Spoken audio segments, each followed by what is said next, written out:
Good afternoon, ladies and gentlemen. My name is Servet Tosun. I am the strategic development of. I am the director of strategic development of Kurdish Policy Research Center. On behalf of KPRC, I would like to welcome you all to this important conference. As you know, on August 24th, Turkish tanks entered Rojava along with Free Syrian Army. The main purpose of this operation projected to the outside of the world that it's a fight against ISIS. However, the real reason behind this operation actually to stop the gains of the Kurds and prevent them to unite their cantons.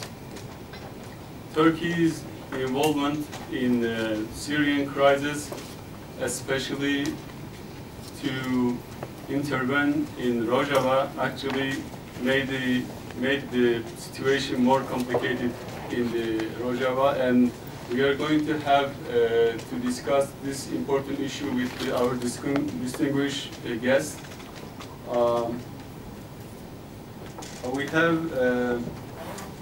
We have three guests today. Mr. Saleh Muslim is co-chairman of the Democratic Union Party, and he will join us through Skype. Professor Dilaver Aladdin is the president of the Middle East Research Institute, based in Erbil, and Ms. Aliza Marcos is a Washington-based journalist who has written extensively on Kurds and their political movements. So I'm going to start with Mr. Saleh Muslim. I have to stand up. I guess he's not seeing me. Mr. Saleh Muslim, can you hear us? Yes, I can hear you. Okay, welcome to our program. I just want to start with you because you are somehow insider of the situation in Rojava right now. And I just want you to please describe us the situation, what happened after the Turks entered the Rojava, and what is your position as a Kurd? Thank you. Yeah, thank you. Hello to everybody. I'm glad to be with you to talk about the Syrian issue and the Kurdish issue in Rojava in Syria.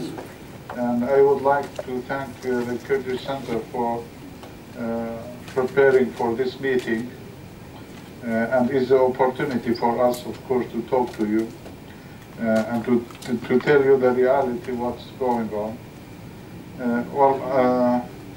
As everybody is aware and know that the Turkish army started the invasion of Syria, part of Syria, which called Jarablus in the 24th of August till now, and they are expanding. I mean, and preparing themselves, making their bases.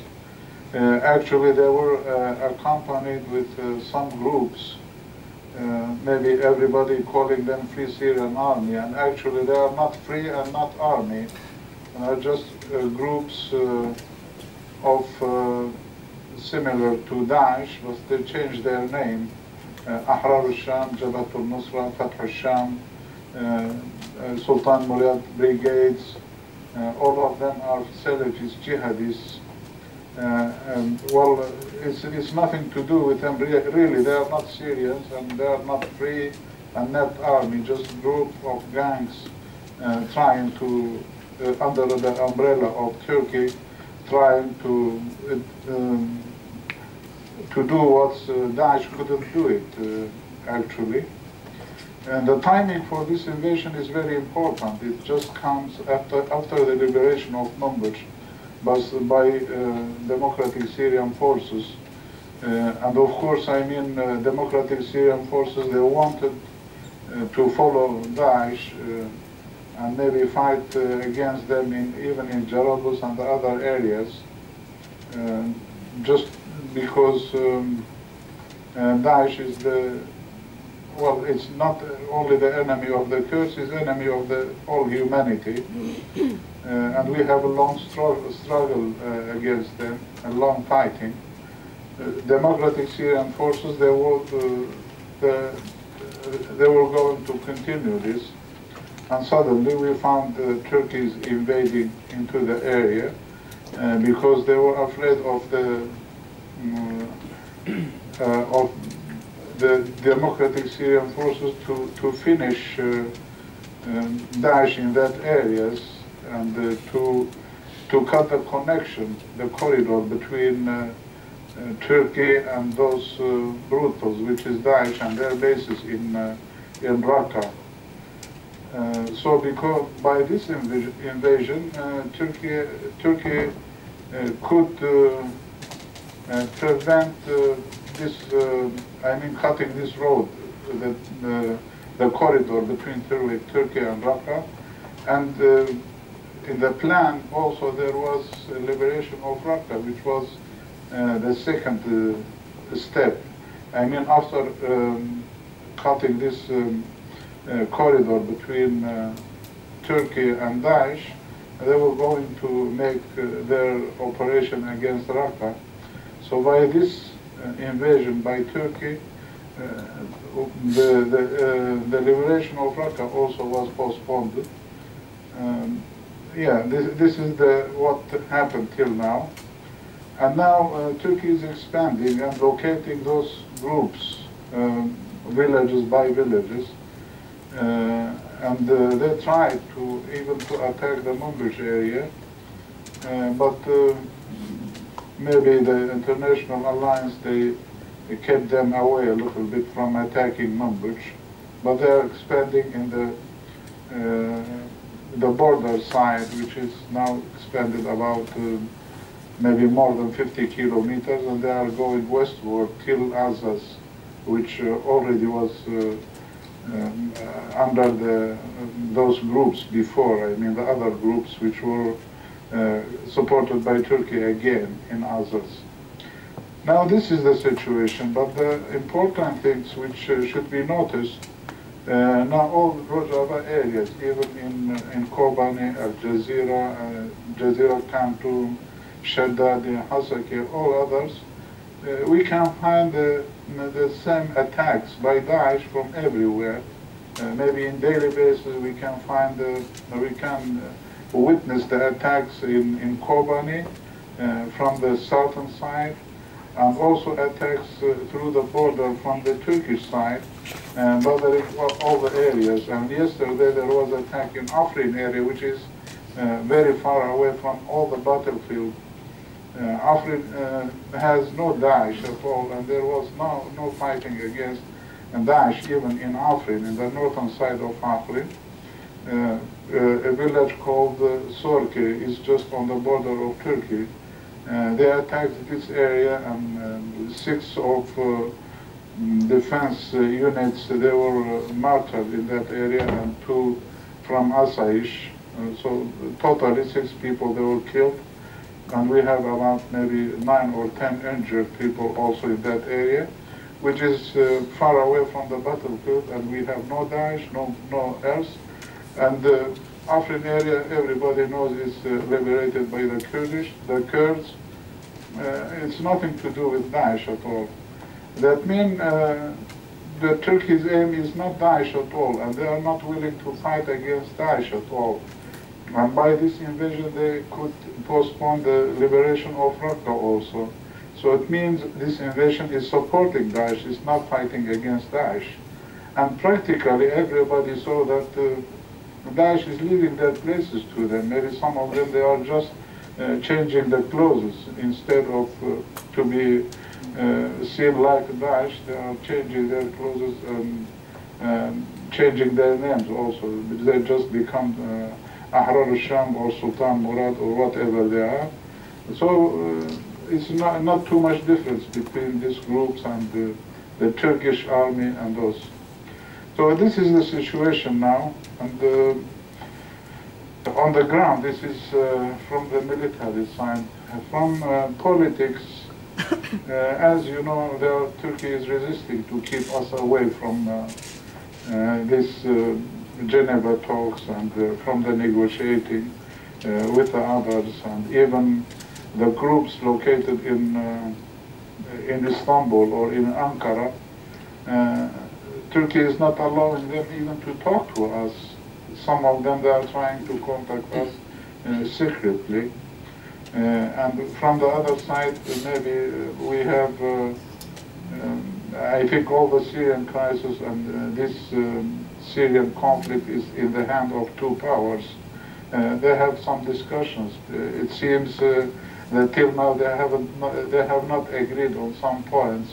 As you know, there was today there was some negotiation between Mr. Kerry and Mr. Lavrov in Geneva, but till now the Geneva talks again is not valid. It's not foreseen till now. It means they are trying to do something on the ground, and especially in Aleppo, to do some advances in the ground. Each side wants to make some advances in Aleppo, and then maybe we can talk about resuming of this Geneva talks, whatever it is. So we are just pessimistic really about this negotiation, even politically. But on the ground, this Turkish invasion is something new.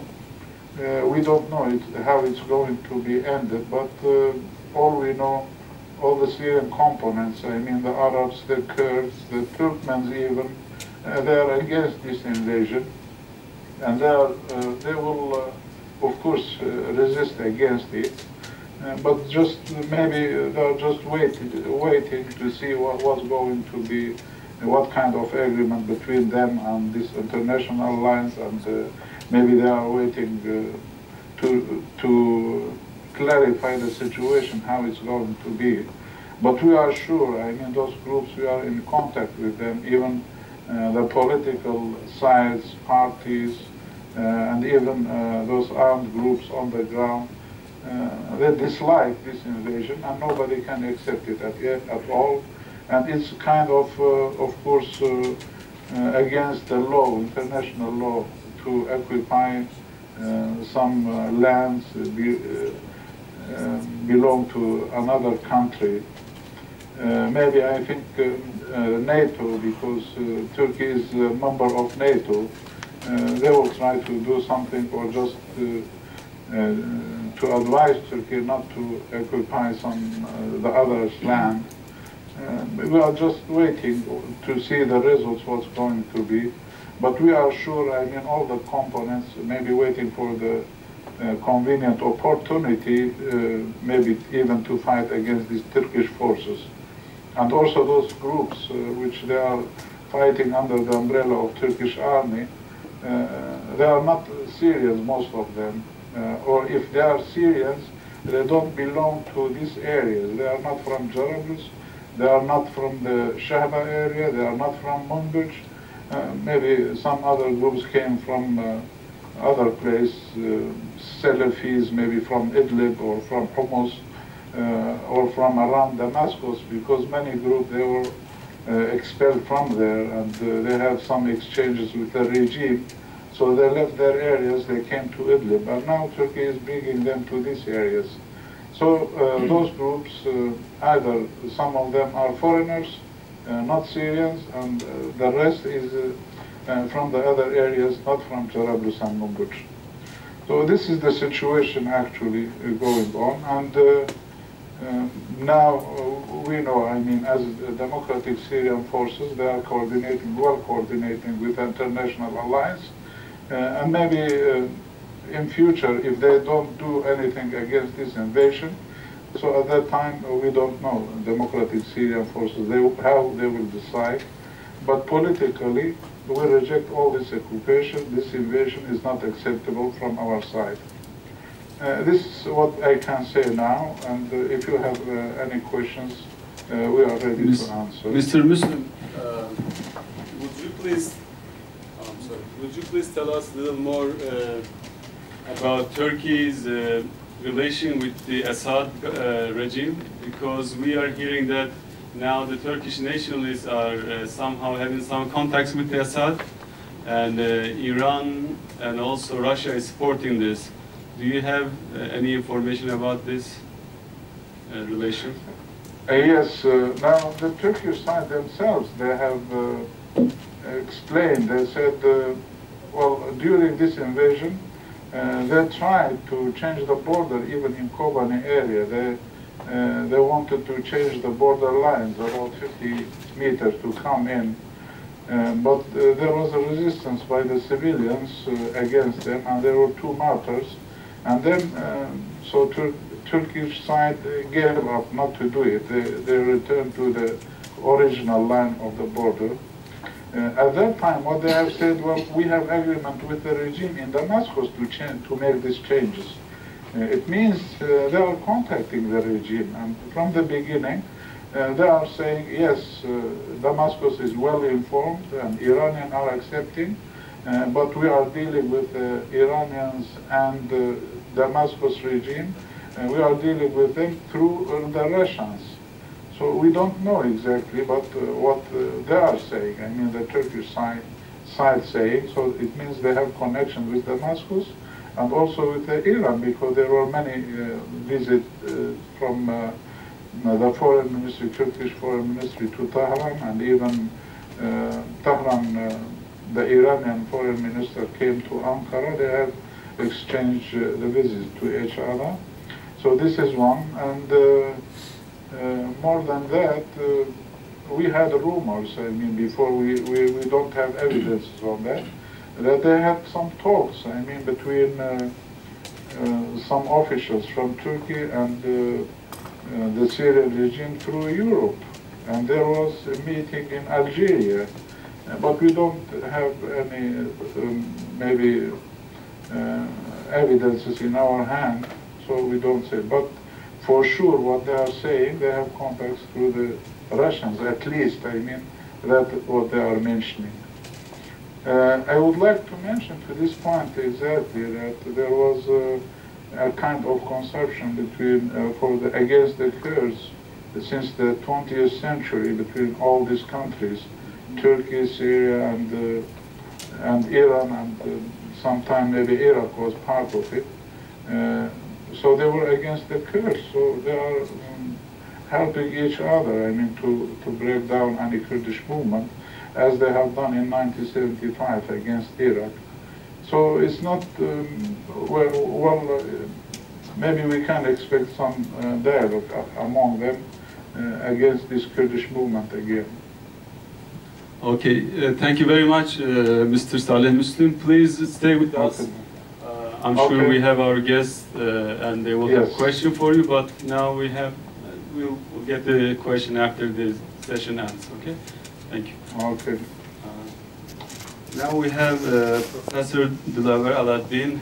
He is the founding president of the Middle East Research Institute, a think tank based in Erbil, Kurdistan. And please, Dilaver. Okay. Thank you very much. This is working. Well, thank you for the organizers and everybody here for turning up.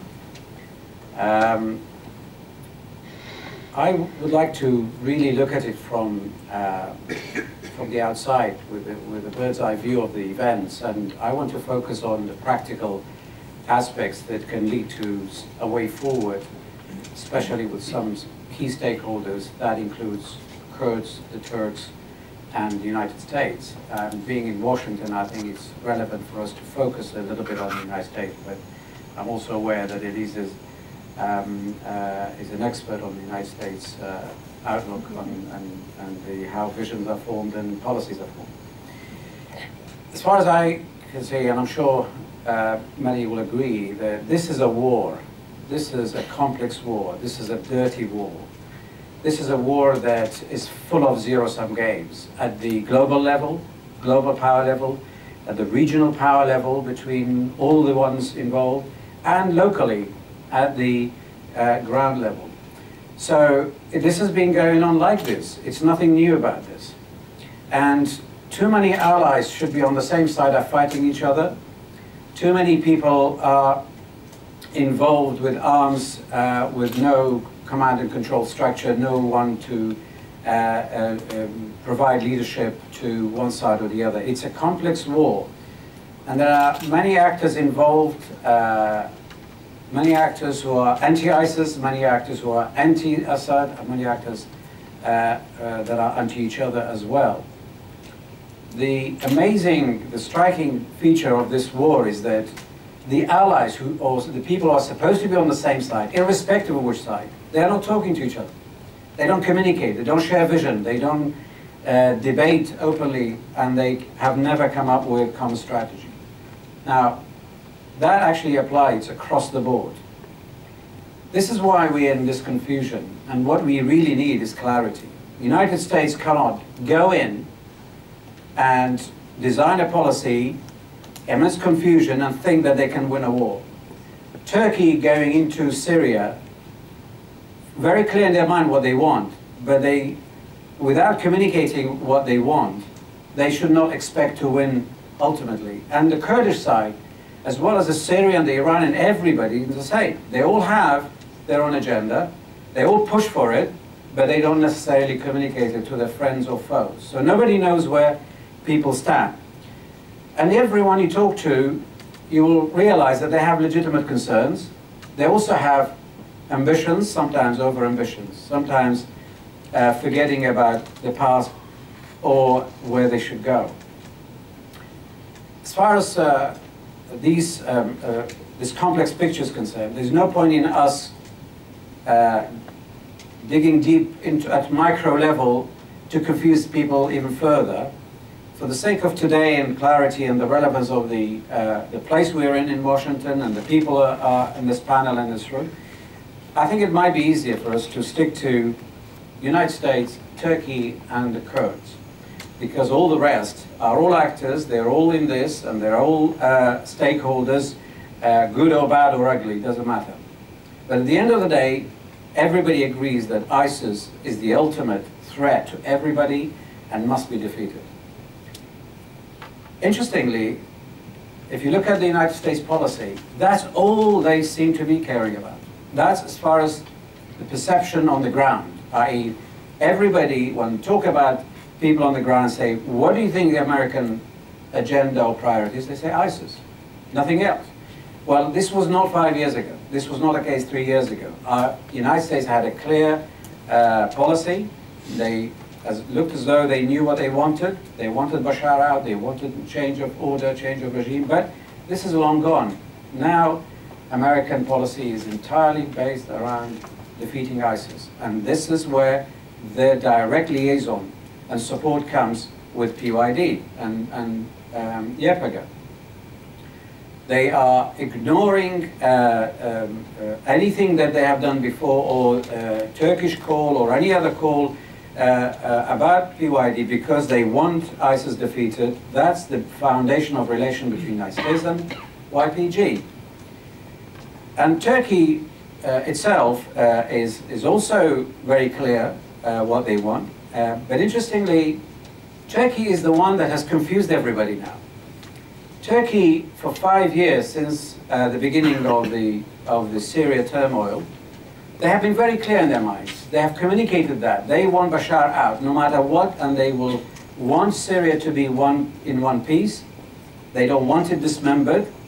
And they have stuck to that, so much so that when the United States agreed or disagreed, Turkey did not change that policy for 5 years. There was a long time that Turkey wanted the United States involved to come into Syria, and Turkey did a lot of intervention. They went in with Free Syrian Army, with all the different groups, but the United States refused to come in committing boots on the ground or doing any more than indirect, leading from behind, so they said.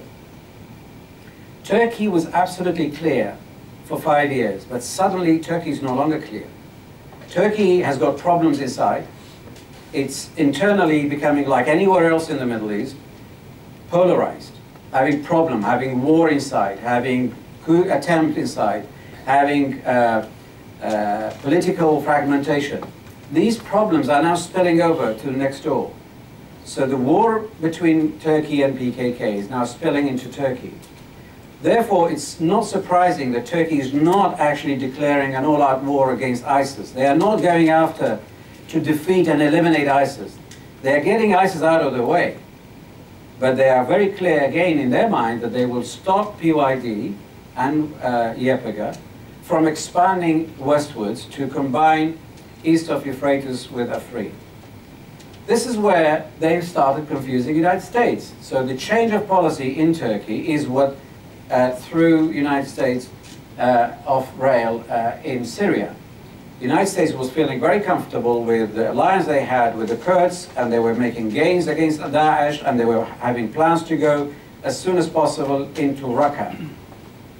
But suddenly Turkey came in. They wanted that area to be under their either influence or their proxies' influence, and doesn't matter what Kak Saleh Muslim called them, they are proxies of Turkey, and Turkey or their proxy doesn't matter. What they did, they got ISIS out of the way. They got what they wanted.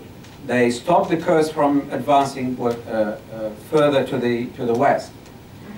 Now, the United States has agreed to this quite clearly, but they feel comfortable if that's where it ends. The United States is clearly going to feel comfortable if Turkey stops at that and not go as far as Manbij, not go and undermine the Kurdish-controlled areas east of Euphrates, and not to attack Afrin and the rest. If that's where it stops, the United States seems to be happy because they can still go on and focus on ISIS. And of course, the corridor of ISIS traffic of humans and others is now going to be shut. But of course, the United States also expects the PYD and the Kurds to support them and keep that clarity going. They had an agreement clearly to go into Manbij and support them into taking Manbij, but they expected the YPG to withdraw after that. Now what happened is that we saw a clash between Turkey and the Kurds. The United States were very concerned. And the Kurds started fearing a betrayal. They all thought, well, now if United States had to choose between the Kurds and the Turks, we know who they choose. Historically, the United States has always chosen these big regional powers. Turkey has been a very important ally to the United States and Europe. It's still a very important country. And actually, Turkey is important for everyone. Let's not forget that. Turkey is a power in the region that cannot be ignored. So what the United States wishes to avoid is to be put on the spot. The United States does not want to be choosing between the two. And the Kurds should not make United States to choose, because if they do that, United States will not choose the Kurds. In the past, it happened in Iraqi Kurdistan, where the United States was supporting Kurdish movement, and they betrayed the Kurds. That's back in the 70s. The United States wanted to close that chapter forever, and now they have got a partnership. They want to make it a strategic partnership, and they don't want to remember the 70s. Well, in Syria, this should not happen. So the Kurds should not push the United States to choose, and avoid direct clashes where they can. And of course, avoid giving excuses to Turkey to consider YPG a terrorist by extension because they call PKK so. And the United States is calling PKK terrorists only because of Turkey, not because they have suffered from any terrorist act. So that's the complexity.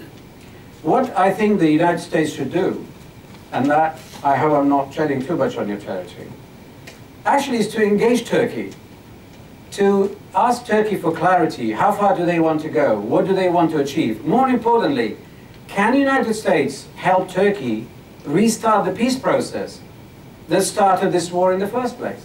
If Turkey starts the peace process again inside Turkey, we will all be better off. We will all be having a better clarity and a way forward. So Turkey at the moment is not in peace with itself. It's in turmoil, it's having problems and not asking for help. Whereas the United States needs Turkey, they should be engaging Turkey and making this partnership work for everybody. And the Kurds need to also understand that the dynamics of regional powers and global powers is not driven by short-termism, by winning a war, by just DAESH. The Kurds have legitimate concern. They have sacrificed a lot. The gain that they have achieved, the areas they have now controlled, came at a heavy price. There's a lot of sacrifice.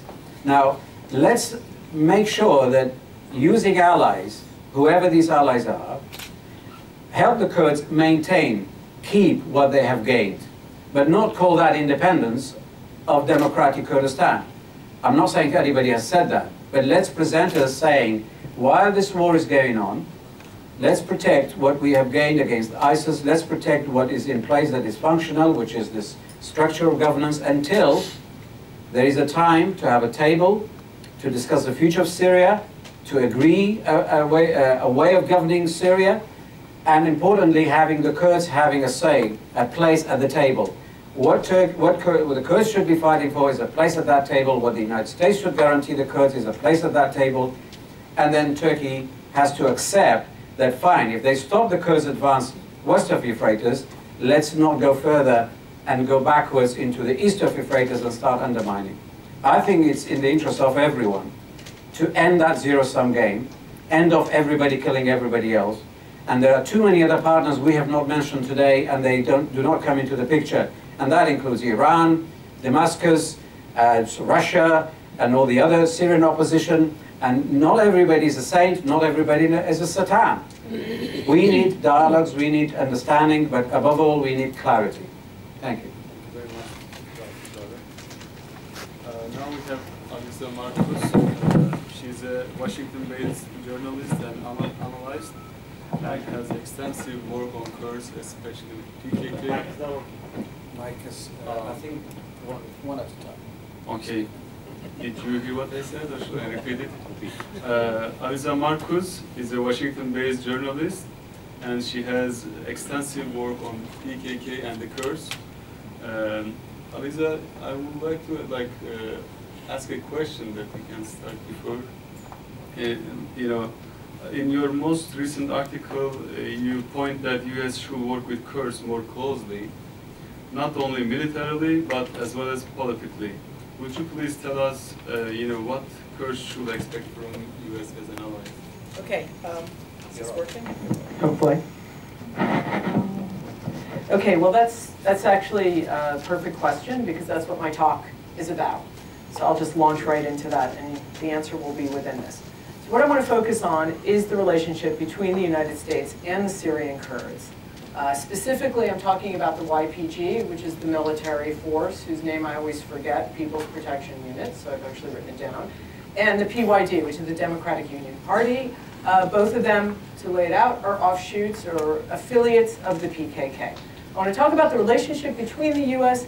and the Syrian Kurds, why this relationship, I think, needs to change, specifically why it needs to move from the military level to the political level, and how this will actually help create stability, not just in Syria, in the Kurdish part of Syria, but also in Iraq, Iraqi Kurdistan, and ultimately in Turkey. Let's just look, just to review the relationship between the United States and the Syrian Kurds. For the longest time, the United States avoided any contact with the Syrian Kurds and with the YPG. The relationship began really in 2014 when ISIS swept through much of northwestern Syria, a lot of the Kurdish region, and isolated Kurds in Kobane. And it looked like Kobane was about to fall. It's a border town on Turkey. More than 100,000 Syrian Kurds fled into Turkey.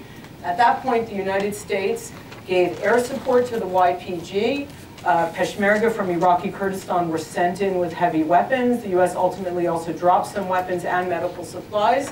And slowly the YPG was able to push ISIS out of Kobane. And from there, in concert with the United States and with air power, air support, which was critical, they continued to push ISIS out of much of the historic Kurdish regions of Syria, and then continued further, as we know most recently, across the Euphrates into Manbij. The U.S. support has really expanded since 2014. It's not just air power, but there's training, there's special forces on the ground, and there are even weapons being given, not specifically to the YPG, but through a force that was created by the YPG, largely, it seems, to allow the United States to avoid supporting directly the YPG. The Syrian Democratic Forces, which is a YPG-dominated military force that includes Arabs, and that's been the vehicle for the United States to continue a lot of its support. The Kurds have clearly been the US's best ally against ISIS. When I say Kurds, I don't just mean the Kurds in Syria. The Kurds in Iraq have made a lot of sacrifices to fight against ISIS, also with a lot of US air support and weapons. The Kurds in Turkey, while not directly fighting ISIS, are made very clear their opposition to ISIS, and in fact have been a target of ISIS bombings inside Turkey. For Kurds, there's no space for compromise with ISIS. The ISIS poses an existential threat to the Kurds. In fact, there's no room for Kurdish national identity, for any sort of ethnic-based rights or self-rule. In one thing we've seen over the past few years is that the YPG fights without stop against ISIS. Unlike some of the issues with the Free Syrian Army, where you had some alliances at times with radical Islamic forces, or with Turkey sort of looking the other way for many years as ISIS used Turkey as a transit point to get into Syria. The YPG has fought and has taken huge losses against ISIS, but has managed to continue to gain ground against them. So I think it's very clear that for the United States, as has been said, the YPG, the Syrian Kurds, have been a key, clear ally. The fact is that the US has focused solely on the military side of things. They've avoided making any political commitments. They've avoided making any political overtures. Salih Muslim himself, of course, the reason why he's on Skype is that he can't get a visa to the United States. But this is just one example of one of the problems. The U.S. has avoided dealing directly and openly with the Rojava administration, Rojava being the Syrian Kurdish territory. They don't treat it as any sort of legitimate governing body. When people from PYD or Tevdem, which is an umbrella force for the Syrian Kurdish political movement there, when they come to the United States, they come sort of half as officials, half not. They get meetings, but these are meetings maybe arranged by friends. Maybe they have developed contacts, but we don't have the sort of official political acceptance by the United States of the Syrian Kurdish administration in Rojava, which I think would be necessary to bring this relationship to a more stable and really to the next level that will recognize what the Kurds have done and what they can do. So what's the real problem? The real problem is the PKK. The YPG and the PYD there are many different ways to phrase it. I'll say offshoots, affiliates of the PKK. The PKK, as you know, was incredibly active in Syria until 1998. Abdullah Öcalan, the leader of the PKK, was based there.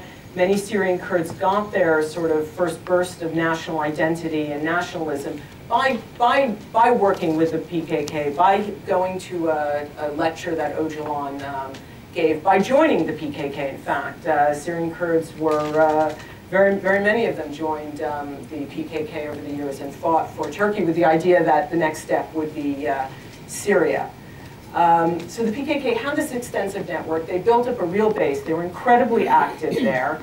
After Öcalan's capture, the PKK's organizational structure there more or less collapsed. And it wasn't until around 2003, 2004 that the PKK deliberately started to send people back into Syrian Kurdistan to build up a local political party called the PYD. And this is something that Abdullah Öcalan from prison envisioned, which was that each part of Kurdistan would have their own political party that would work for Kurdish self-administration, self-rule. That part has always been a little bit vague, but that they would work for something for the Kurds in that region. And the PYD is an offshoot or a creation of that.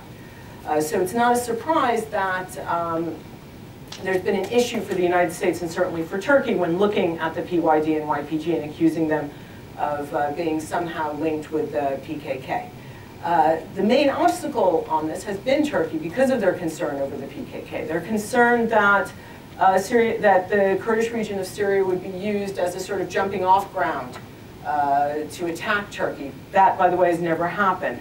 They're concerned that by giving the YPG and the PYD legitimacy, this will somehow boost the PKK, which is now once again fighting Turkey. It's a very brutal battle over the past, since the ceasefire ended between the two last year.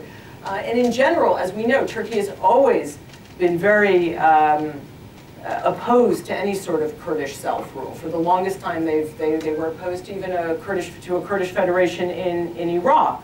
That's now changed, but certainly they are opposed to Kurdish independence, and so they see this as part of their fight that's going on in Turkey, and it's one reason that they've been opposed to the YPG and PYD, and because of the relationship with the U.S., Turkey being a very close ally of the United States and NATO member, this has affected the United States in how it approaches the Syrian Kurds. At the same time, the Kurdistan Regional Government, the KRG, has also not been a huge supporter of the PYD and the YPG. Masoud Barzani, the president of the KRG, has his own parties, affiliate parties in Syria that he would like to see take a bigger role there. He's also been concerned about involvement of the PKK and the YPG in Iraqi Kurdish territory. A year and a half ago, the YPG was very critical in helping save the Yazidis from massacre. PKK has also assisted in that. The PKK has bases in Mahmur, they have a base in Kirkuk, they obviously have bases all along the border with Turkey. YPG and an affiliate party is based now in Sinjar. This is all of concern to the Kurdistan Regional Government as well. And this is something they would like to see change, and they would like to see their own parties, as I said, as represented through the Kurdish National Council, given more of a play in Syrian Kurdistan. So these are the two pressures the United States has faced, and I think has really led has sort of guided the United States over time in how it relates to the Syrian Kurds. It was the ISIS threat that turned things around, and the YPG's military strength on the ground. Refusing to engage politically despite these issues sends the wrong message. First of all, the YPG isn't fighting for the United States, right? They're fighting with us. We have the same goal, the eradication of ISIS, but the YPG and the PYD also want to set up self-rule in Rojava. The Rojava administration isn't going to disband when ISIS is vanquished. They plan to stay there. The YPG has shown what it can do to protect its territory, and certainly it's impossible to imagine that they would ever leave Rojava without a fight. So if the US wants to ensure stability there, it needs to work more closely with the political administration. And that sends a message not just to the Syrian Kurds at a time like this when Turkey is seen by them as a threat, but it sends a message to the Arabs in Syria, it sends a message to the Kurdistan Regional Government that this is a serious situation, that this is a legitimate player now, and that all the parties need to work together on this, rather as opposed to working in opposition. For sure, there are a lot of problems with the PYD, a lot of criticisms. Many of the arguments about the PYD have to do with their respect for political plurality. They've closed newspapers. They've thrown out non-PYD politicians. In fact, I was just in Iraqi Kurdistan a few weeks ago and was able to interview Ibrahim Biro, who's the head of the Kurdish National Council, the group that's backed by Masoud Barzani. He had been summarily thrown out of Rojava, taken to the border and told, don't come back ever, apparently with some threats as well. So this is an issue. They don't give room to political opponents. But right now, they do control Rojava. They say they want to do better. They say they want to respect democracy. They want to respect human rights. It's up to the United States to challenge them on this by working with them and seeing if there's a way to push them to embrace a more open political system.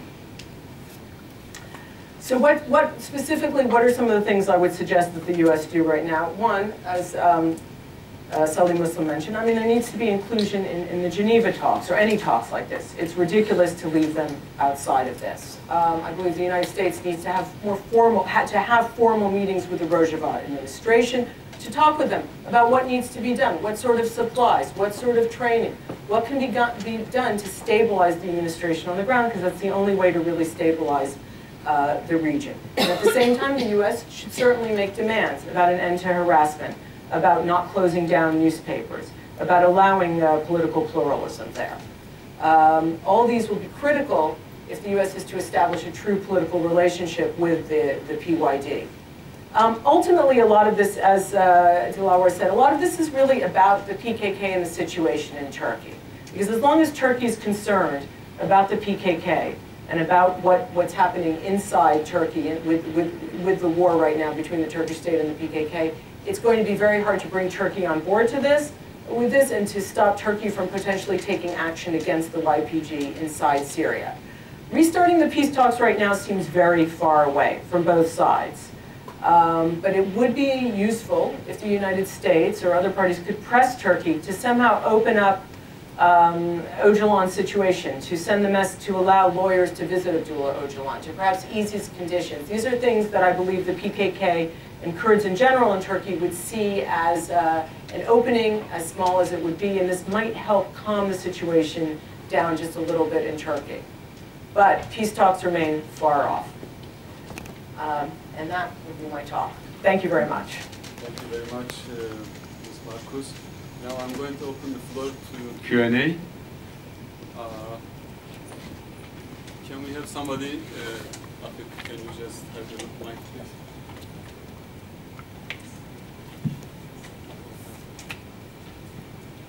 We'll have the lady first.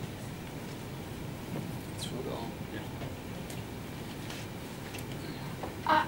I'd like to ask Mr. Muslim about what he thinks of Alisa's suggestion about more pluralism in Rojava and opening up the political process to the ENKS. Is that something that you would consider perhaps in exchange for something like U.S. political recognition?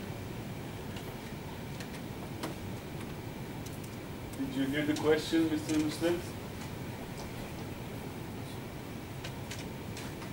Mr. Muslim? Yeah, should I answer? Yeah, did you hear the question? Yes. Go ahead, please. Yeah. Thank you very much for the question. But just before the question, I have some points. I would like to point them out. I think the speakers saying that there is a war in Syria and nobody knows who to fight. Everybody is fighting each other and they don't have plans and so. I would like to mention to this point exactly, I mean, we have a project and we have our plans and we know exactly what we are doing. We are just defending ourselves and our project for Rojava is the democratic self-administration, and also now the discussions are going on for the federalism, decentralized Syria. Decentralized Syria means, sometimes it means federalism, and we are looking for this project for all of Syria, not only Rojava. As a part of this question, I mean, was asked, they're talking about pluralism. Of course, we are looking for the pluralism, and just now, I mean, in our area, which is a model established in Rojava, we can have a pluralism from many sides. Now we have three official languages, which is Arabic, Kurdish, and Syriac. All the components are free, and also we have a law for the parties, political parties. We have now about 10 parties which have a permission for their work in Rojava, just like any country, I mean. So what we are doing now is referring to the people. There are councils by the people deciding what to do, and they are trying to, the administration to administer themselves. So it's a pluralism not only for the political party, but also for the components, because we are aiming to secularism. Now we have Christians, we have Muslims, we have Yazidis, and everybody are free what to pray, what to do. From the other side, we have the equality between genders, which is not available, I mean, in the other places in Syria and even in Middle East. The first time the equality between the genders is implemented in Rojava. So this is a model we are struggling for. And we have about maybe 10 parties now, I don't know the exact number. All of them, they are working in Rojava, and they have their offices, and even some of them, they are getting some help from the administration also. But there are some others, like which was mentioned, NKS, to three parties. They are located in Istanbul or in Ankara, as supported by Mr. Barzani, and they are refusing all the system. They are refusing this model, democratic model for Rojava and for Syria. And actually, we don't know what they want, because